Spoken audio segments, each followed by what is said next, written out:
शलोम everyone. हम खनूक की किताब उसके पहले बाब की पहली आयत से पढ़ेंगे। आयत नंबर 1। ये खनूक की बरकत के अल्फाज हैं जिनके ज़रिए उसने बरगज़ीदा और रास्तबाजों को बरकत दी, जो मुसीबत के दिन जिंदा होंगे जब तमाम शरीर और नारास्त मिटा दिए जाएंगे। और उसने अपनी तमसील पेश की और कहा, खनूक एक रास्तबाज आदमी जिसकी आंखें एलोहीम की तरफ से खोली गई हैं, उसने कादूश की वो रोया देखी जो आसमान में है, जिसे फरिश्तों ने मुझे दिखाया, और उनसे मैंने सब बातें सुनी और उनसे मैंने समझा जैसा कि मैंने देखा। लेकिन ये इस नस्ल के लिए नहीं था, बल्कि एक दूर की नस्ल के लिए जो आने वाली है। आयत नंबर 3।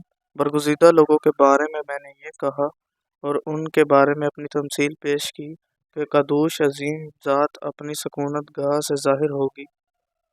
आयत नंबर 4। और अब्दी एलोहीम ज़मीन पर कोहसीना पर आएगा और अपने खैमा से ज़ाहिर होगा और अपनी कुव्वत की ताकत के साथ आसमानों के आसमान से ज़ाहिर होगा।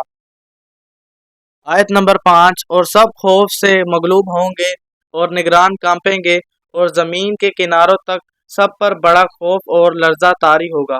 आयत नंबर 6। और बुलंद पहाड़ लर्ज जाएंगे और ऊंची पहाड़ियां पिस जाएंगी और शम्मा के मोम की तरह पिघल जाएंगी। आयत नंबर 7। और ज़मीन मुकम्मल तौर पर टुकड़े टुकड़े हो जाएगी और ज़मीन पर मौजूद हर चीज़ फना हो जाएगी और सब की अदालत होगी। आयत नंबर 8। लेकिन रास्तबाजों के साथ वो सुलह करेगा और बरगज़ीदा लोगों की हिफाजत करेगा और उन पर रहम होगा, और वो सब एलोहीम के होंगे और वो कामयाब होंगे और वो सब बरकत पाएंगे और वो सब की मदद करेगा और उन पर रोशनी ज़ाहिर होगी और वो उनसे सुलह करेगा। आयत नंबर 9।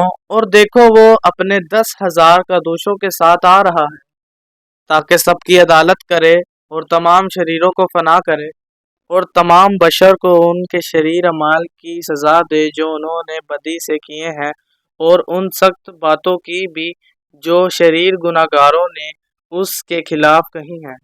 जी, पहला बाब कंप्लीट। अगर आपको ये हमारी वीडियो अच्छी लगी, लाइक कमेंट एंड शेयर लाजमी कीजिएगा, और अगर आप हमारी और वीडियो देखना चाहते हैं तो हमारे चैनल को सब्सक्राइब कर लें। शलोम।